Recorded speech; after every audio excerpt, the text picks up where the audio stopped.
I'm honored to be up here talking because the other ones on this panel are inspiration to me. It was 4 years ago that my first time here, and I was just coming off of losing my mom and getting to know everybody. I had just gone to see Dr. Geschwin and learned so much about prion disease. We had also learned that it was familial in my family because we had lost my grandfather, and then it happened to my mom, so it was quite shocking. So I know that feeling of that first year coming up here and being like, oh my gosh, look at all this, what's going on, but then the camaraderie that you feel when you're here and everybody understands your story, which is amazing. I also had started sort of recording my mom because at that point I was still thinking, well, maybe there's some treatment, some cure, maybe I can send this to somebody can help us figure something out. And what it turned into was the documentary. And coming to this conference, I got to meet some amazing people and people that could really explain the disease really well. And I thought, from my experience, there's nothing out there that really does. You look online, you look and there's misinformation, there's some information, but it's really hard to learn about it. So being a TV producer, filmmaker, whatever you want to call it, I knew it was kind of my purpose to put it out there and make something so that people, who are going through it also have a place to look and maybe learn and share their feelings. So that sort of spawned the documentary.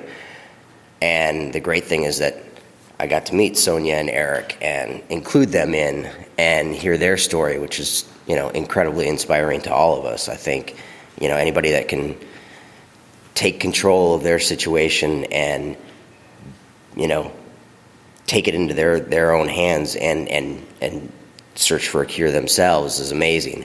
I don't have that. I took the skills that I had. The skills that I had are filmmaking and stuff. So that was my way to help out. I think everybody has their own different ways. There's other people that are good at fundraising, or maybe you just talk on social media and you get the word out. But I think we all have our own different ways of doing it, and it's figuring it out. I think coming here, a lot of people are great about bringing in first-timers and giving them a chance to feel part of this community. There's so many people that do stuff on Facebook too, and I think a lot of us are all there for each other on Facebook. So there's so many different ways, I think, that you can, reach out and make a difference amongst us, our community, but then beyond that and spreading the word. I can talk a little bit about the documentary. It turned out that, I got it out into many festivals. We've won a few awards. Still working on trying to get it out there to a bigger audience, but if anybody would like to see it, it's certainly online. It's available to watch. It can be difficult. It really chronicles my mom and the things she went through, but it also chronicles my search to learn more about CJD and all the whole disease and how it works and the amazing science that's behind it, and then the amazing people that are working towards figuring out, unlocking all the keys to it, because it's a amazing science. And ultimately it ends with me finding out my results. I will be a spoiler. I am positive, as you saw in the video. I'm positive for the E200K mutation, and it's something that I actually kind of figured all my life that I knew because of my grandfather. It was kind of confirmed with my mom, but it's given me a what I feel like a new purpose. There's a great Mark Twain quote that says, "Two most important days in your life are the day you were born and the day you find out why." And so I feel like I found out why, and one of my purposes is to be an advocate for CJD in any way that I can be.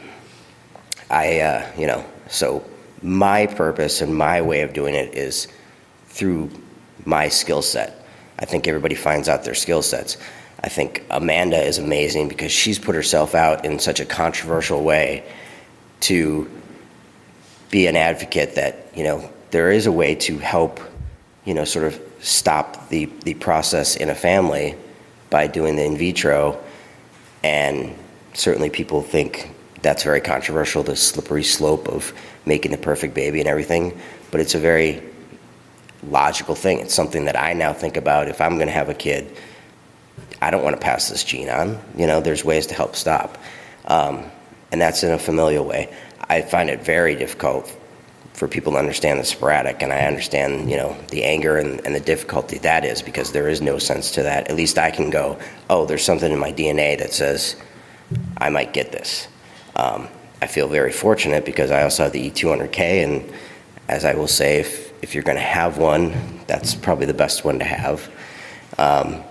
It's not a guarantee. I have an aunt here who's positive, and she's the oldest sister. She's 80 years old almost. She's doing great. She's fantastic. It's lovely to have her here too.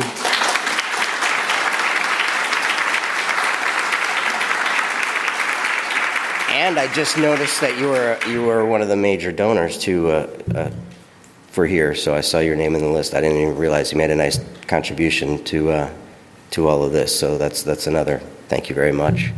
Appreciate you guys being here too.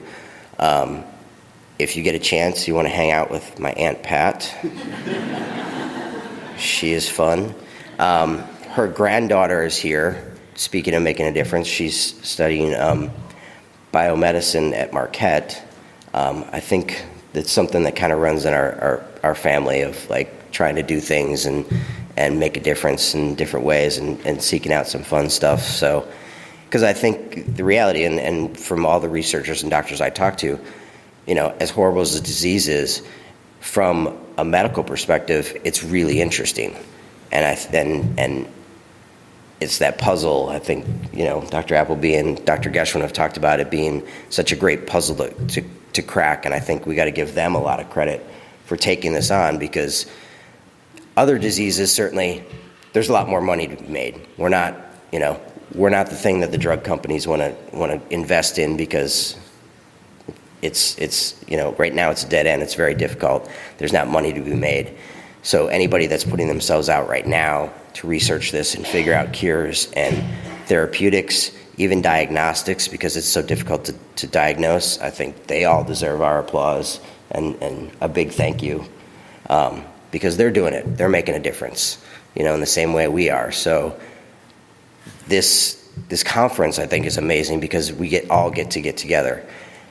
Meeting Herman, who is the recipient of my mom's memorial grant, is fantastic, to be able to see somebody doing something.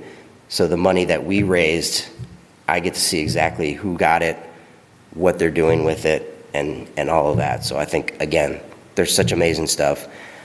Thank you to Debbie and Lori, for getting this together every year. And I think this is just probably one of the most amazing conferences. I don't think there's another disease or cause that really has something like this. And I think we should all be very proud of ourselves for being here, being able to be here for each other and interact with the people that are trying to help us. I think it's just a fantastic situation.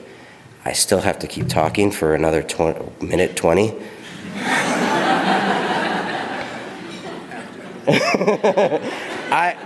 I honestly want to turn it over to the fantastic Amanda and Sonia, because they've done amazing things with their lives. I just make TV and crap, so that's all I got. Should I stay up here? Okay.